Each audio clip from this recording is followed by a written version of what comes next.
Magsasalita na ako kung bakit binasted ko si Ares. Hindi nyo alam yung katotohanan. Hindi lang isang beses, pangalawang beses, pangatlo, apat, padaming beses na po ako niloko ni Ares. Kaya, huwag kayong mag-expect na papatawarin ko siya agad-agad kasi hindi naman po ganun kadaling magpatawad. At oo, pumupunta sila dito sa bahay para magkape. Sobrang na-appreciate ko yung panunuyo nila sa akin. Sa effort sa binibigay ni Ares, ni 150, ni Sir Bullet, ni CJ. Sobrang na-appreciate ko yun, guys. Pero kung palagi si Ares po yung kakampihan nyo, paano naman po ako? Ako po yung niloko dito, parang ako pa yung napasama. Ang gusto ko lang naman po is bigyan nila ako ng space para makapag-isip-isip. Ang dami ko nababasa sa comment section na nag-iinarte daw ako, sinayang ko yung efforts ni Ares.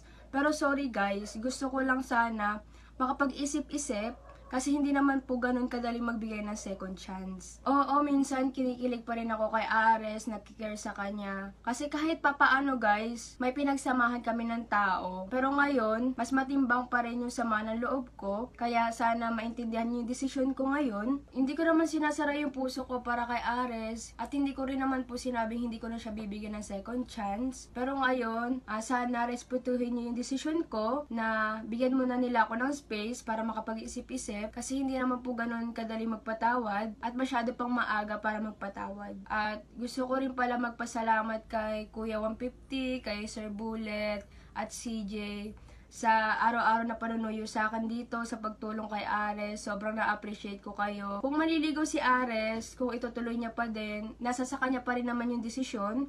Kung nasaktan ko man siya, hindi ko na po kasalanan yun. Pero kung maliligaw man siya, sana ayusin naman niya yung pananamit niya araw-araw. Yun lang naman, hindi ko napapahabain.